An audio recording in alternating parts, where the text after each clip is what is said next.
Shalom Bapak Ibu Saudara yang dikasihi Tuhan.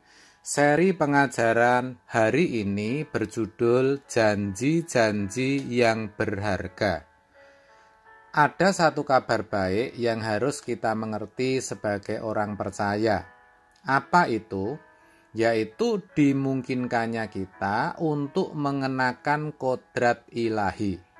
Itu artinya kita bisa serupa dengan Yesus dalam hal pikiran dan perasaan kita.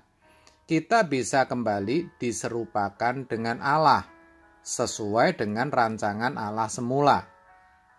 Saudara, memang untuk berkodrat ilahi bagi orang dunia merupakan hal yang mustahil. Tetapi tidak demikian bagi orang percaya. Itu karena Tuhan menganugerahkan kepada kita janji-janjinya.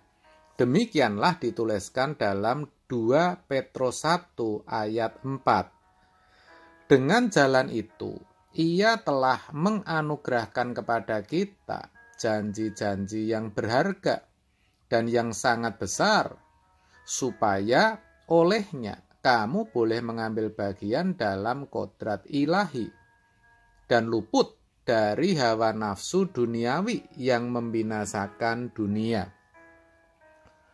Pertanyaannya, apa janji-janjinya yang berharga itu?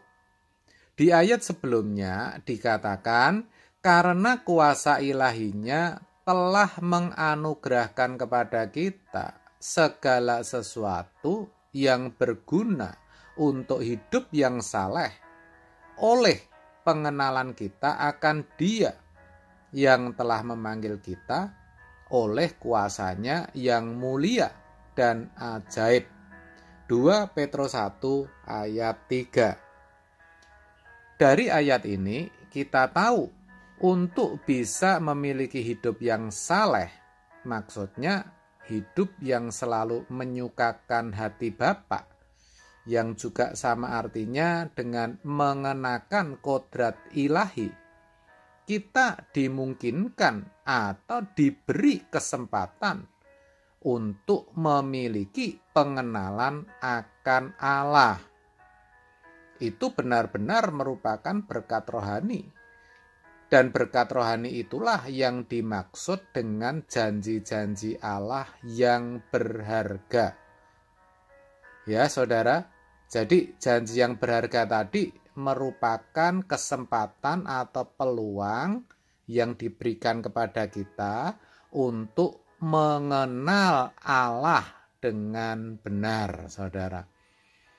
Sekali lagi, tujuan diberikannya janji-janji yang berharga itu adalah agar kita bisa memiliki hidup yang saleh, agar kita bisa mengenakan kodrat ilahi dan luput dari hawa nafsu duniawi yang membinasakan dunia.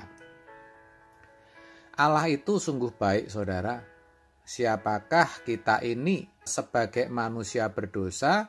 Tidak mungkin kita bisa mengenal Allah yang berkeadaan sempurna mutlak, yang maha segalanya itu, kalau bukan Allah sendiri yang membuka diri untuk dikenali. Itulah sebabnya Ia mengutus putra tunggalnya ke dalam dunia, supaya melalui pribadinya, yaitu pribadi Kristus, kita sebagai orang percaya tidak hanya bisa mengenal Allah yang benar, tetapi seperti apa Allah yang benar itu. Itulah sebabnya kepada orang banyak yang bertanya, "Di manakah Bapamu?" Jawab Yesus, "Baik aku maupun Bapakku tidak kamu kenal. Jikalau sekiranya kamu mengenal aku, kamu mengenal juga Bapakku." Yohanes 8 ayat 19. Tidak hanya itu, Allah juga memberikan Injil dan Roh Kudus-Nya. Ini sungguh berkat yang luar biasa. Karena ketika kita mengenal Allah dengan benar, hidup kita pasti berubah. Kita pasti akan menghormati Dia secara patut.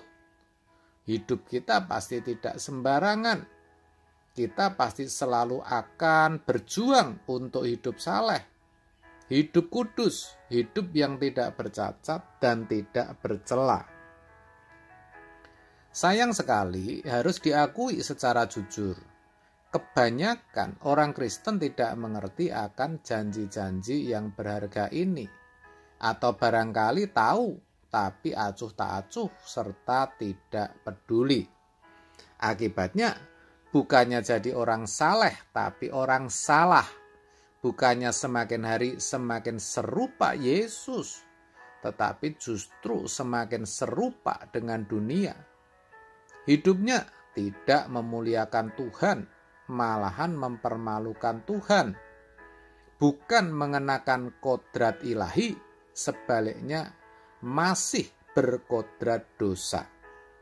Sebab itu saudaraku, mari kita sadar bahwa sesungguhnya Allah tidak menghendaki seorang pun binasa.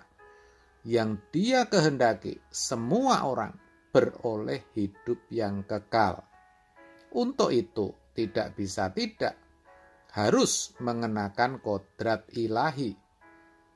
Memang itu tidak mudah, tetapi ingat saudara, Dia yang telah memanggil kita, Dia juga yang telah menganugerahkan janji-janji yang berharga itu, sehingga olehnya kita dimampukan.